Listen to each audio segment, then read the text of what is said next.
사실 저는 마음 깊숙이 이런 바람이 있었어요. 우리가 앱을 진짜 쉽게 만든다면, 최대한 단순하게 만든다면 고령의 농업인 분들께서도 서비스를 잘 쓰실 수 있지 않을까라고 생각을 했었는데, 스마트폰으로 전화 말고는 다른 기능들을 활용해보지 않은 농업인분들도 너무나 많이 계셨고, 심지어 피처폰을 쓰시는 분들도 많다는 사실을 알게 되고, 아, 이거 정말 좀 큰일 난 것 같다. 너무 시장 조사가 미흡했던 것 같다. 이 농업이라는 시장은 되게 어려운 것 같아요. 그러니까 제가 알고 있었던 것과 너무나 다른 형태이고, 근데 확실한 건 정말 그래서 더 재밌어요. 안녕하세요. 저는 더대시의 대표 김학준입니다. 더대시는 국내 1인 농가가 갖고 있는 경작지 면적의 그 한계를 극복을 할 수 있게 도와서 영농 서비스들을 보편화할 수 있는 환경을 만들어 나가고 있고요. 드로니아라는 이름의 서비스를 운영을 하고 있습니다.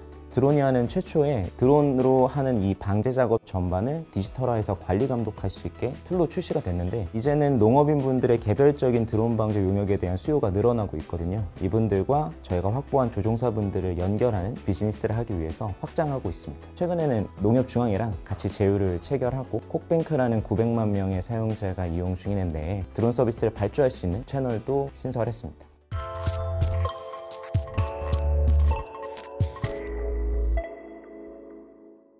사업을 시작하고 한 4, 5년 정도의 시간이 흘렀는데, 드로니아를 하기까지 사실 많이 헤매고 갈피를 못 잡았었던 것 같고요. 프로젝트들을 엄청 많이 기획을 했었어요. 커뮤니티 앱뿐만 아니라 게임도 만들기도 했었고, 코로나19라는 키워드가 이슈가 됐을 때는 열흘 정도를 투자를 해서 토익 프로젝트로 동선을 수집하고 위치를 검색해서 수취하는 이런 프로젝트도 했었는데, 네이버를 켰는데 실시간 검색어에 막 저희 서비스가 올라와 있더라고요. 좀 도취가 됐던 것 같아요. 어떻게 하면 이걸 좀 수익화를 잘 해볼 수 있을까라는 고민을 했었고, 소독업을 하시는 분들이 폐업률이 굉장히 높다는 걸 알게 됐어요.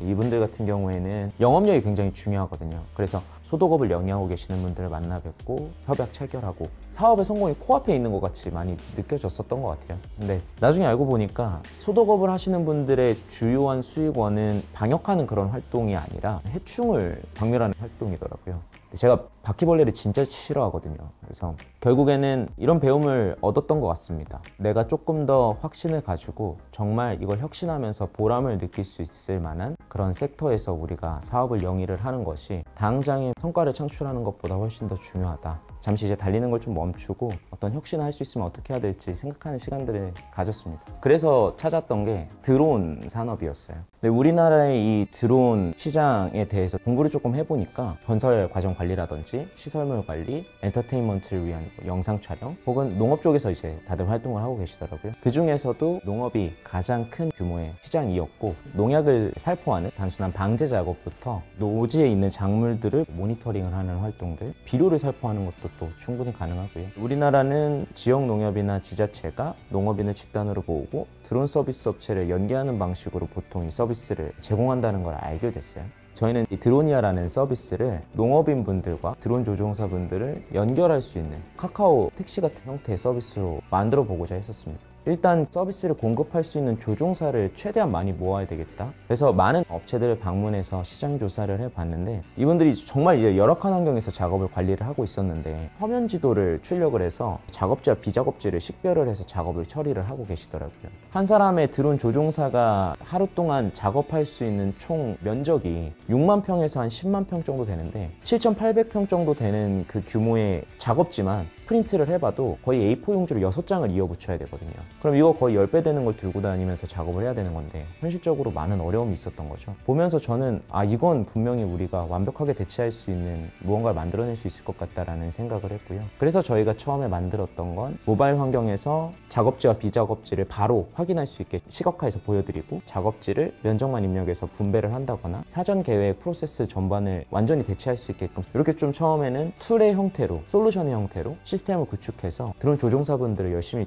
모았습니다. 이렇게 확보한 드론 조종사가 한 1,800명 정도 되고요. 전체 상업용 드론 조종사 풀의 20% 수준이니까 농업인 분들께서 전국 단위의 수요를 저희한테 넘겨주시더라도 저희는 다 이걸 커버할 수 있는 수준의 공급풀을 확보를 하게 된 거죠. 이제는 그 다음이 되는 수요자들을 확보하기 위해서 농업인 분들을 좀 찾아뵈야 되겠다라고 생각을 했습니다. 우리나라는 일단 1인 농가가 운용하는 경작지 면적이 3,000평 정도 수준으로 너무 작고요. 세계에서 거의 94위 수준입니다. 그렇다 보니까 개별적으로 영농 서비스를 의뢰하기가 굉장히 어려운 구조예요. 예를 들면 농 같은 경우에 평당 한 30원 정도의 거래가 보통 되거든요. 3,000평 정도 규모밖에 되지 않으면 9만 원을 받기 위해서 서비스를 제공해야 되는 건데 수지가 맞지 않는다고 생각을 하시는 거죠. 그래서 최초의 이 드론 방제 서비스 같은 경우에도 지역 농협이나 지자체가 주가 돼서 농업인을 집단으로 모으고 드론 서비스 업체를 연계하는 방식으로 시장이 형성되어 왔습니다. 근데 이제 이런 공동 방제 혜택은 보통 경지 정리가 잘 되어 있는 논을 위주로 연에 한 1회 내지 2회 정도만 제공이 되고요. 밭이나 과수농가 혹은 논농사를 짓는데 3회 이상 방제를 하고 싶다 하시는 분들 같은 경우에는 결국에는 개별적으로 방제를 해야만 하는 거죠. 근데 이런 분들이 갖고 계신 가장 큰 고충이 개별적으로 의뢰를 하다 보니까 규모의 한계로부터 벗어날 수가 없고, 업체는 너무 작은 면적이면 과도하게 많은 비용을 부르거나 혹은 아예 서비스 자체를 제공할 수 없다. 그래서 이런 수요들을 저희 하나하나 모으면 결국에는 플랫폼이 할 수 있는 그런 형태의 비즈니스를 할 수 있지 않을까, 함께 공동 구매를 할 수 있는 환경까지도 만들 수 있지 않을까라고 생각을 이어가게 됐고요. 사실 저는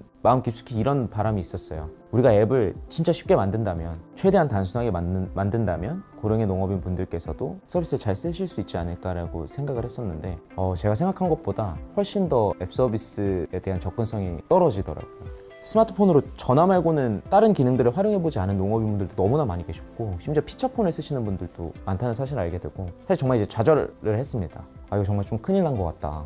너무 시장 조사가 미흡했던 것 같다. 제가 서비스를 기획할 때 가끔 그런 실수를 하는 것 같아요. 내가 알고 있는 방향으로 서비스를 설계를 하면 이게 시장에서 충분히 활용성을 갖게 될 거다, 이런 착각들. 그럼에도 불구하고 우리가 설계한 미션을 어떻게든 이뤄 나가야 되기 때문에 다른 방법들을 열심히 찾았습니다. 그래서 이제 농업인분들한테 많이 질문을 했었던 것 같아요. 농업을 하실 때 농약도 사셔야 되고 각종 자재들도 사셔야 되는데 그런 건 어떻게 구매하세요? 여쭤보니까 종묘사나 농약사 같은 곳에서 구매를 한다고 하시더라고요.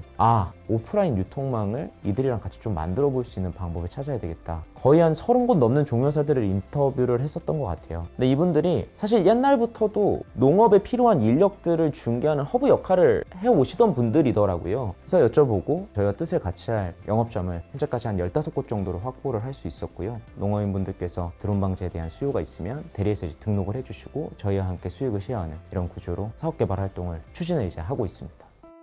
이 농업이라는 시장은 사실 되게 어려운 것 같아요. 그러니까 제가 알고 있었던 것과 너무나 다른 형태이고, 조금 더 깊게 알면 알수록 가끔 이제 자신감을 잃을 정도로 어떻게 접근하면 좋을지 고민이 많이 되는 그런 시장이기도 한 것 같습니다. 근데 확실한 건 정말 그래서 더 재밌어요. 드론이라는 굉장히 작은 섹터, 그리고 방제라는 굉장히 작은 분야에서 저희가 이 사업을 막 시작하고 첫 단추를 끼웠는데 어쨌든 꿈은 장대합니다. 최종적으로 미국이나 캐나다 아니면 중국같이 1인 경장 면적이 굉장히 넓고 농업이 기업화된 국가들처럼 영농 서비스가 보편화되는 그런 환경을 만드는 것이거든요. 사실 드론 서비스뿐만 아니라 다른 영농 서비스들 결국에는 똑같은 메커니즘으로 연결이 되기 때문에, 예를 들면 이양 작업이라든지 트랙터나 아니면 콤바인을 활용한 작업이라든지 뭐 수확 작업, 이건 사람을 또 파견을 해야만 하는 작업이죠. 다 결국엔 저희가 중개를 하고 허브의 역할을 할 수 있는 형태로 성장을 할 수 있었으면 좋겠어요. 그러기 위해서는 플랫폼이 꼭 필요하다고 생각하고요. 저는 플랫폼이라는 게 단순하게 온라인 환경에서 사람들이 인터랙션을 일으키면서 데이터를 수집할 수 있으면 되는 그런 건 아니라고 생각을 합니다. 오프라인이든 온라인이든 유효한 서비스를, 이제 유효한 인터랙션을 우리가 일으킬 수 있다면 그게 진정한 플랫폼이라고 생각을 하고요. 그러한 생태계를 하나하나 만들어서 우리나라에서 농업계에 필요한 혁신들을 저희가 선도해서 해나갈 수 있는 그런 환경이 마련되면 좋겠다는 생각을 합니다.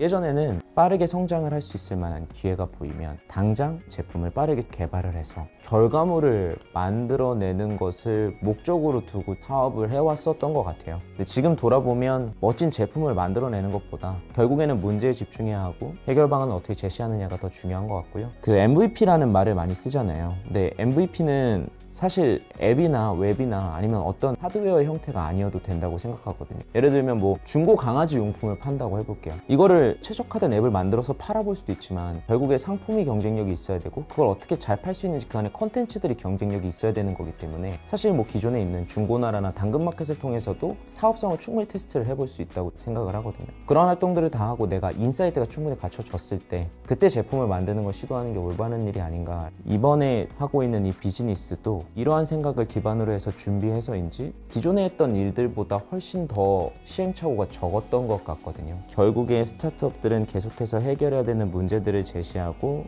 그거에 대한 해결 방안들을 또 제시를 하면서 성장을 거듭해 나가는데, 이러한 활동들을 저는 멈추지 않고 향후에도 지속해서 해 나갈 것 같고요. 그것을 또 저의 동력으로 삼아서 또 다른 혁신을 계속해서 시도하는 사람이 되고 싶습니다.